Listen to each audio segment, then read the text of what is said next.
The conference room is already tense. I can feel it before the meeting even starts. 23 people. Leadership, compliance, finance. I'm sitting at the table because I'm supposed to be here. I work in data integrity. That's my job. Then the slide appears. It's not a direct accusation. That's what makes it dangerous. The wording is careful, corporate, legally safe. It suggests, doesn't state suggests, that internal data was altered to influence compliance outcomes. Doesn't say my name. Doesn't need to. My stomach drops. I watch the room shift. Eyes flick toward me. Not all of them. The smart ones are careful. But enough look. Enough to confirm what's happening. I don't defend myself. I don't interrupt. I sit completely still. The presenter, Devon, from the compliance department, doesn't make eye contact with me. He's reading from a script. Someone wrote this for him. Someone with authority told him to say it this way. My hands are steady on the table. Inside, I'm running through every decision I've made in the last 3 months. Every file I touched. Every report I filed. Everything is clean. Everything is documented. But the room doesn't know that yet. The meeting ends with a promise of review. A full investigation. Nothing is concluded. Everything is implied. I realize as I stand up that my reputation just became a crime scene. And I have no idea who murdered it. I introduce myself to the silence that follows.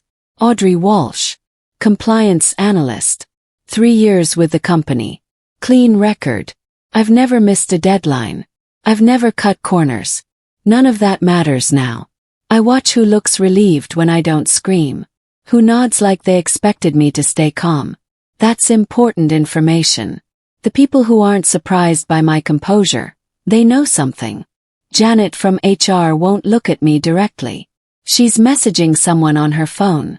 Lawrence from finance keeps his eyes on his laptop. Neither of them has ever been cold to me before. Only one person looks uncomfortable. Really uncomfortable. It's Charles. He's in the row behind me, and he's shifting in his seat like the chair is on fire. His neck is flushed. His jaw is tight. I don't know Charles well. He started about 18 months ago. Works in systems administration. We've maybe had 5 conversations. He's quiet. Keeps to himself. The type of person you forget is in the room until you need IT support. Right now, he looks like a man who knows exactly what the slide was about. File that away. The meeting ends with handshakes that feel like funerals. People say things like, "We'll get to the bottom of this," and, "I'm sure there's been a misunderstanding." Their eyes say something different. Their eyes say guilty until proven innocent. I walk back to my desk knowing that my reputation has already been rewritten. I just don't know the ending yet. The walk back is 20 meters. Feels like a mile. Conversations stop when I pass. Not immediately. Early. Like a wave of silence following my footsteps. My inbox, which usually fills with 3 to 5 emails per hour, goes quiet. Nothing for 30 minutes. Nothing for an hour. I sit at my desk and stare at my computer screen. I can see the office reflected in the glass. People aren't looking at me. They're being very deliberate about not looking at me. I replay the slide in my mind word by word. I'm searching for something, some detail that will tell me what this is really about. And then I catch it. The slide mentioned Q2 compliance modifications. The wording was specific. It said the data was revised downward to show improved compliance percentages. But that's not how our system works. Our system doesn't have a downward revision function. There's no button that says, "Make the numbers look better." It's not that simple. Whoever wrote that slide didn't fully understand the data. That's the first crack in the story. That's the first indication that this might not be what it looks like. I open my files carefully. I don't log everything. That would look defensive. But I check the Q2 reports. I check the revision dates. I check the access logs. Everything is normal. Everything is clean. But someone made it look like I did something I didn't do. The question isn't whether I'm guilty. The question is who wants everyone to believe I am. By the next morning, the story has already changed 4 different times. I hear versions of it in the hallway. Each one is slightly different. Each version is just wrong enough to stay alive and spread. One coworker tells me I manipulated data for personal gain. Another says I influenced a decision that benefited my department's budget. A third version involves me covering up compliance failures. None of them are the same. None of them are accurate. But that's how rumors work. They don't need to be true. They just need to be plausible enough that people believe them. I listen to all of it without reacting. I don't correct anyone. Don't explain. Defending myself would only prove I'm worried. Silence says I have nothing to defend. That's the play. But as I listen to the different versions, I catch something crucial. There's one detail that no one, not a single person, can keep consistent. Timeline. Some people say it happened 3 months ago. Some say 2 months. One person swears it was just last month. If no one agrees on when it happened, then the investigation is going to have a very hard time proving it happened at all. I'm starting to understand the weapon being used against me. It's not evidence. It's confusion. But confusion can be untangled if you're patient enough to watch it unravel on its own. I check the system logs out of pure instinct. I'm not trying to build a defense. I'm just doing what I always do. Verify the data. The access logs show every time a file was modified. Who accessed it? When? What they changed. I pull up the Q2 compliance file, the one mentioned in the accusation. The unauthorized access happened at 3:47 p.m. on a Tuesday. I was in a mandatory leadership meeting from 2 to 4:30 p.m. The attendance was recorded. It's documented. The access was made using credentials tied to my name. But it wasn't me. The log shows the file was opened from a workstation in the IT department. Charles works in the IT department. My hands are very still on the keyboard. This is the moment everything changes. This is the moment I move from accused to hunter. I don't react. I don't call anyone. I don't run to HR with this information. Instead, I close the file. Close my browser. I think about what this means. If Charles accessed my credentials, then someone gave them to him. Or he found a way to use them. Either way, the question isn't just who committed the fraud. The question is who's directing him. Someone gave Charles a reason to do this. Someone gave him a target. And now I need to find out who. I could go to HR right now. Have evidence. The logs are clear. My alibi is documented. Consider it. I actually sit with my hands on my keyboard and think about sending an email to Janet. Then I don't. Instead, I close my laptop. Gather my things. I leave the office at exactly 5:30 p.m. like always. Go home. Eat dinner. Think. The smart move would be to clear my name immediately. Show the logs. Prove my innocence. Get ahead of the story. But I'm not going to do that. Here's why. If I show them the logs now, they'll know I've been digging. They'll know I'm defensive. They'll know I'm scared. And then they'll destroy the evidence properly. They'll cover their tracks.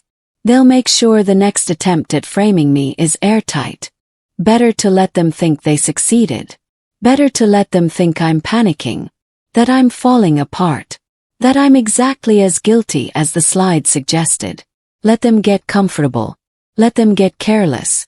Silence isn't weakness. Silence is discipline. Silence is patience. And patience, I'm learning, is the most powerful weapon I have. 3 days later, I'm called into a meeting with my manager, Stephen. He's uncomfortable.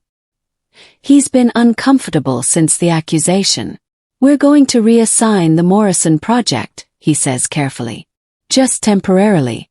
While the investigation wraps up. We don't want any conflict of interest. The Morrison project is the biggest thing I've worked on in 2 years. It's my project. Built it. I managed every detail. I nod calmly. Of course. It's nothing personal, Stephen says quickly. Just procedure. I know it's not personal. That's what makes it so cold. The Morrison project is being reassigned to one person specifically. Charles. Course it is. The project comes with budget authority. comes with visibility to leadership, comes with a promotion track attached to it. Charles just gained exactly what he needed to make this risk worth taking. So Charles wasn't acting alone. Someone promised him something. Someone told him that if he helps destroy me, the path to success clears. And now I'm watching that promise being kept. The question that keeps me awake is simple. Who has the authority to make that kind of promise? Who has the power to reassign major projects and benefit one person while destroying another? The answer is a very short list. And I'm going to find out exactly who's on it. I stop trusting faces and start reading bodies instead. In meetings I watch posture. Who leans back? Who over-explains? Who suddenly becomes very interested in their coffee? Body language doesn't lie the way words do. Lawrence from finance leans back when data integrity is mentioned. He's comfortable. He's confident. Whatever's happening, he's not worried. Janet from HR leans forward. She's tense. She's either genuinely concerned, or she's playing a role very carefully. Charles moves his leg when the Morrison project is discussed. Anxiety. Restlessness. He's not as comfortable as he's pretending to be. But there's one person who mirrors something specific. Every time someone mentions compliance procedures or data integrity, his shoulders tense, his jaw tightens, his breathing changes just slightly. It's Devon. Devon, the one who presented the slide. The one who read the accusation to the room. He's not just delivering a message. He's personally invested in this. His body is showing me that this matters to him in a way that goes beyond just being a messenger. Devon either wrote the slide, or he knows exactly who did. And more importantly, he's worried about something. Guilty people are always worried about something. I created a shared folder 3 months ago for the Q2 compliance review. It was supposed to be accessible to the entire team. Today I try to open it. Access denied. I send a request to systems administration, which means Charles, asking for access to be restored. The denial comes back within 2 hours. But here's what's important. The denial doesn't come from Charles. It comes from Devon. Devon has permission authority over shared folders. That's not his job. That's not his department. That's IT's job. Except Devon just denied access using credentials he shouldn't have. Someone gave Devon access to restrict files. Someone above his level made that possible. This is bigger than I thought. This isn't just Charles trying to frame me. This is coordinated. This is planned. This is someone using multiple people to control the narrative. I send a polite response to Devon asking which files I'm restricted from. I'm careful with my wording. I'm not angry. I'm not demanding. I'm just asking for clarification. His response is vague. Standard review procedures. He's lying.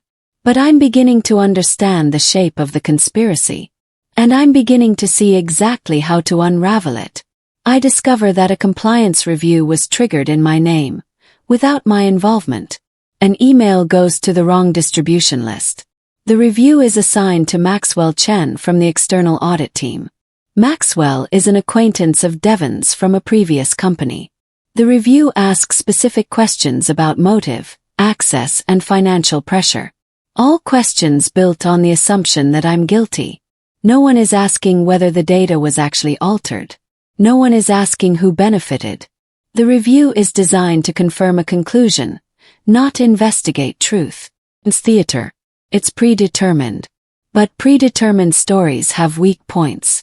When you pull the right seam, everything comes apart. I don't react. I don't call Maxwell. I don't email Devon. Just wait. Because overconfidence breaks everything eventually. Devon gives a presentation about transparency and process at an all-hands meeting. He talks about how committed the company is to fair investigations. He uses the words thorough, impartial, and evidence-based. It's a good performance. Everyone believes it. Then I check the deleted emails folder. What I find makes my chest tight. There are 3 emails between Devon, Charles, and someone else, someone whose name I don't recognize, discussing how to present the issue and managing the narrative. The emails were deleted after the initial meeting. But deleted emails aren't really deleted. They're just hidden. One of them says, "We need to be careful. If she digs, she'll find the access logs. Keep the story vague." Another says, "Tell Maxwell to focus on motive, not evidence. Motive is harder to defend against." The third says, "Once the review confirms what we've already decided, we can move forward with the next phase." The next phase. That's the part that scares me. Because this isn't about framing me for something that happened. This is about using me as a stepping stone for something bigger. But what? I screenshot everything.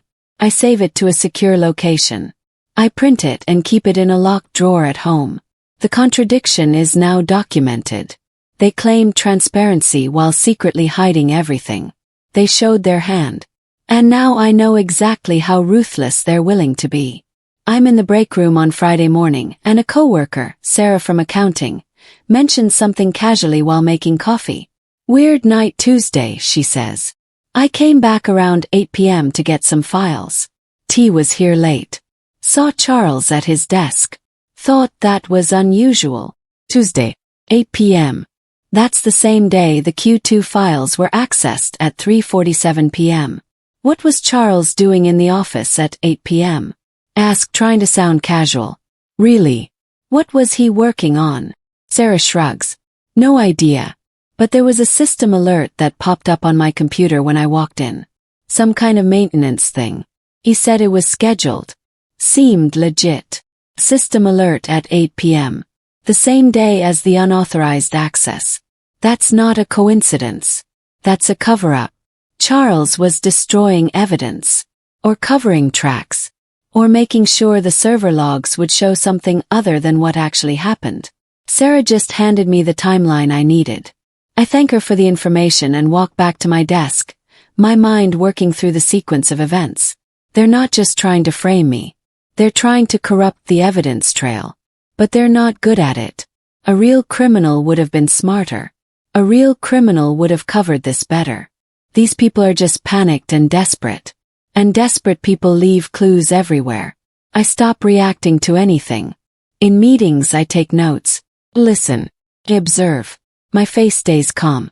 My voice stays steady. I don't defend. Don't explain. I don't show emotion. Become neutral. I become invisible. And that terrifies them. Devin escalates. He starts pushing for formal disciplinary steps. He's in back-to-back meetings with Janet from HR. He's creating paper trails. He's building a case faster and more aggressively. The more I don't react, the harder he pushes. That's the trap they're walking into. They think my silence means I'm giving up. They think my composure means I'm accepting defeat. But what my silence really means is that I'm not playing their game anymore. I'm playing my own. And the rules of my game are: collect evidence, document everything, and let them hang themselves. Charles looks worse every day. He's not sleeping. You can see it in his face. Devin is overworking himself. Sending emails at 2 a.m. Making decisions impulsively. They're panicking because they realize I'm not panicking. A guilty person who stays calm is the most dangerous kind of guilty person. Because either I'm innocent or I know something they don't. And that knowledge is eating them alive. In a compliance meeting, Devin references a file version.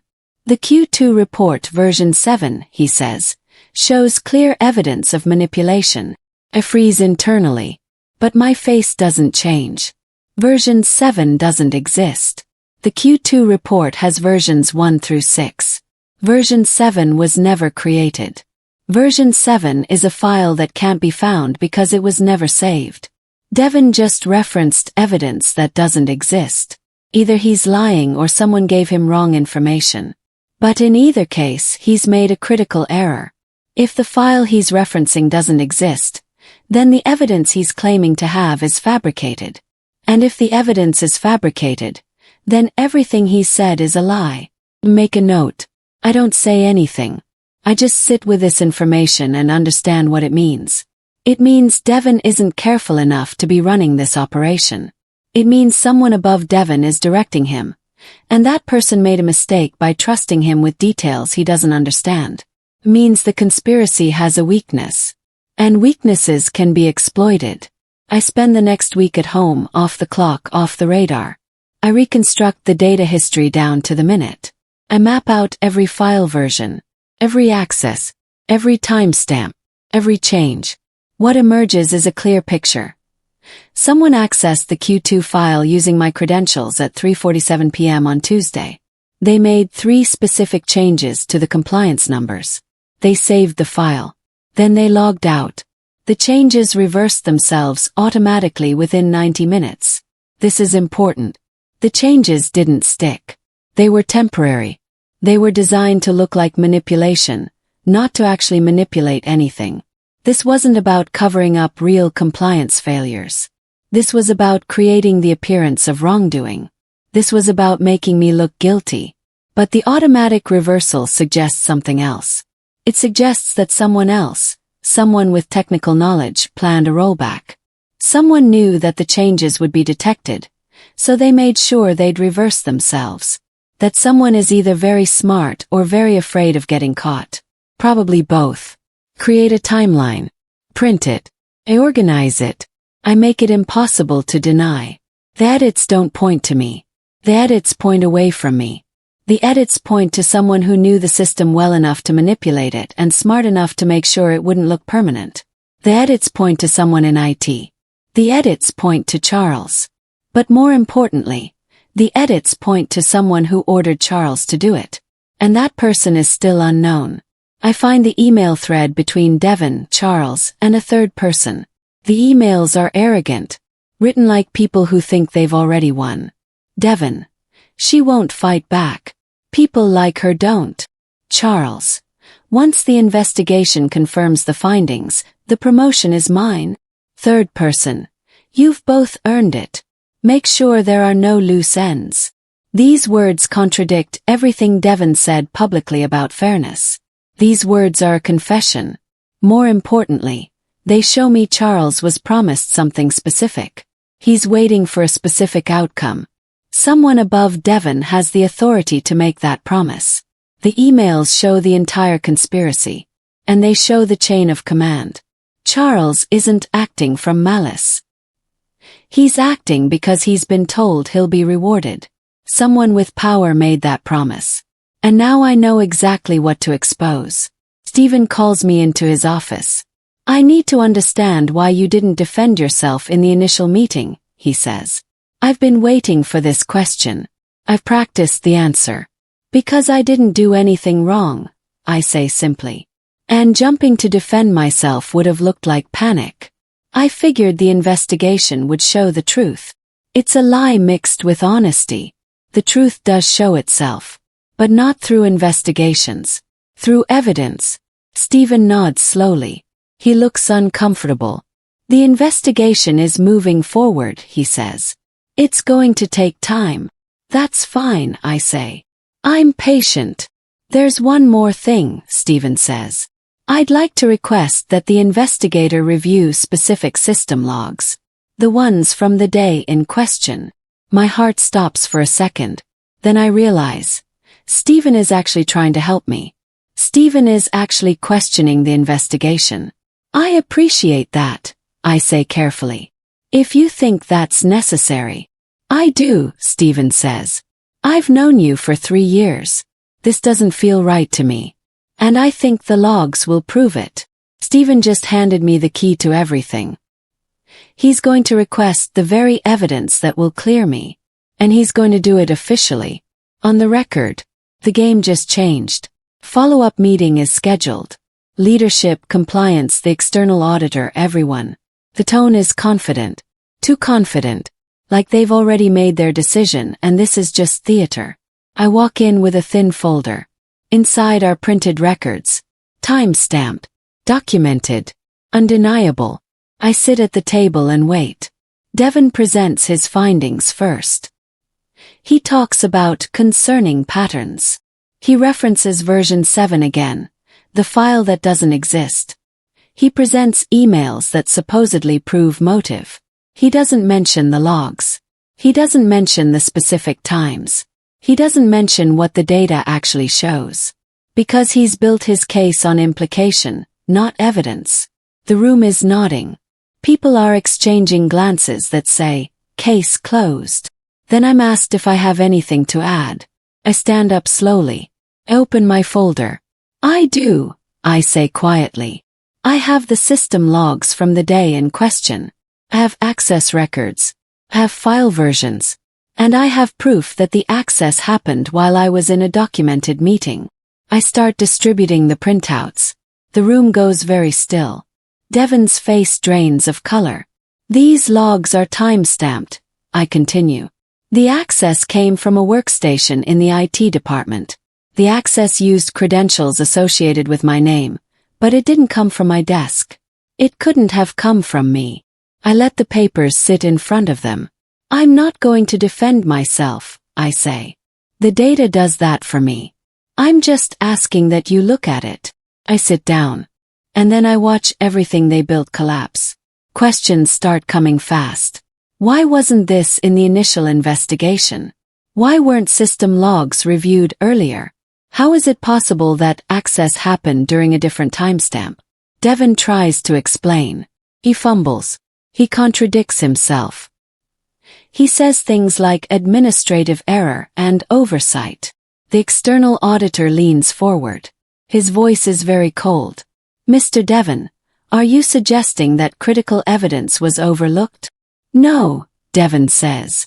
"I'm saying, or are you suggesting that critical evidence was deliberately excluded?"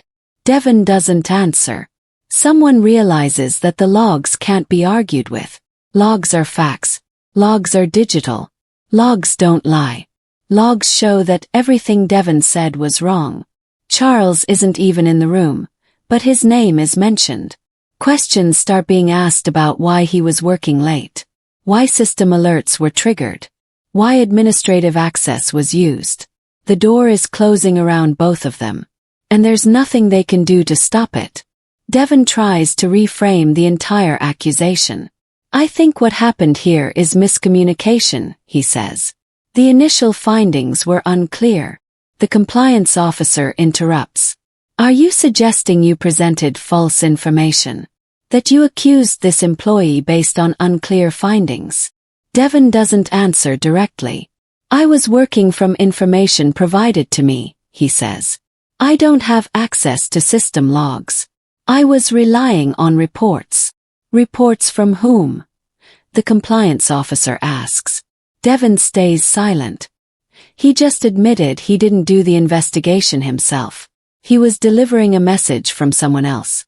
He presented it as truth. The conspiracy just became visible. And Devon revealed the person above him. The question now is, who gave Devon his instructions? That answer is about to cost someone everything. I'm asked if I have anything else to add. I stand again. I'm completely calm. "I have emails," I say, between Mr. Devon and others, discussing how to manage the narrative around this situation. "I have emails referencing promises of promotion in exchange for cooperation.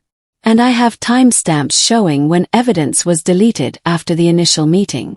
I place more papers on the table. "I'm not making accusations," I say. "I'm just presenting facts. The facts speak for themselves." The room is silent. The compliance officer takes the emails. She reads them. Her expression hardens. "These appear to be from company servers," she says. "Have you sent these to HR?" "Not yet," I say. "I thought the investigation should have access first." "This investigation is over," she says. "What we're dealing with now is something else entirely." She turns to leadership. "I'm recommending that this investigation be expanded. There's evidence of conspiracy, evidence destruction, and abuse of position." Devon stands up. "I want my lawyer present before any further questions." Which is basically an admission. Guilty people want lawyers. Innocent people want the truth to come out. And Devon just chose a lawyer. There's a break. Everyone files out except leadership. I sit quietly at the table. Devon is asked to leave the room. Charles is brought in.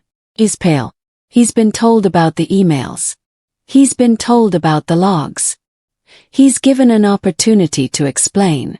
He doesn't. He asks for a lawyer too. The room empties. I'm still sitting there, papers in front of me, composure intact. Stephen comes back in. His face is serious. I'm sorry, he says. I should have trusted my instincts earlier. Just nod. What you've done here, what you've shown us, it's going to have serious consequences, Stephen says. For multiple people. I know, I say. And you're going to be fine, he says. We're going to make sure of that. But I already know I'm going to be fine. I've known it since the moment I decided to stay quiet. Silence was my weapon. And it cut through everything. The findings are documented. The official conclusion is that I was falsely accused. The accusation was not based on evidence. The accusation was based on fabricated concerns and manipulated narratives. My name is cleared completely. A new investigation begins. This one focused on Devon, Charles, and whoever ordered them to frame me. That's when I find out who's actually behind this. It's Stephen's boss, the VP of Operations. He wanted me out because I was flagging compliance issues that made his department look bad. My reports were accurate, but they were expensive. They meant projects had to be delayed. Budgets had to be revised. So he decided to discredit me first. He ordered Devon to gather anything that could be twisted into an accusation. He told Charles that framing me would lead to a promotion. He orchestrated the entire thing. And he did it because I was doing my job too well. The irony is brutal. He destroyed my reputation to avoid my reputation for accuracy. He failed. And now he's facing termination. The justice, I realize, is perfectly balanced. There's no public apology. There's no announcement to the company about my vindication. There are just quiet corrections. Status updates. Internal notifications. People stop avoiding me in the hallway. Conversations don't stop when I walk past anymore. Stephen offers me a promotion. Better pay. Better title. Take it. I'm also offered something unexpected. They want me to redesign the compliance process so that something like this can't happen again. I'll have more authority. I'll have more oversight. I'll have more protection. It's not an apology, but it's an acknowledgement. It's not vindication, but it's validation. Accept. And I start the work of making sure that next time someone tries to frame an employee, the system itself will be strong enough to stop them before they succeed. The best revenge isn't punishment. The best revenge is prevention. I'm alone in my apartment, and I'm thinking about the last 2 months. About the moment I realized someone had tried to destroy me. About the choice I made not to fight back immediately. I think about why silence was stronger than any argument I could have made. It's because silence forces truth to emerge on its own. When you're quiet, the other person has to keep talking. They have to keep explaining. They have to keep lying. And each lie builds on the last one until the entire structure collapses under its own weight. Silence isn't passive. Silence is patient. Silence is discipline. I didn't win because I was smarter. I won because I understood that people who panic always make mistakes. Devon panicked. He referenced a file that didn't exist. He sent confident emails. He underestimated me. Charles panicked. He asked for assurance about his promotion. He worked late trying to cover his tracks. The VP panicked. He pushed too hard for my removal. He left a paper trail. Guilt always breaks eventually. It breaks faster when the guilty person thinks they've already won. I walk forward now, untouched. My reputation is restored. But more importantly, my integrity is intact. The person who tried to destroy me is gone. And I never had to break a single rule to prove he was wrong. Closure isn't revenge. Closure is walking forward while someone else fades behind you. And that, I've learned, is the most powerful Maxwelly of all.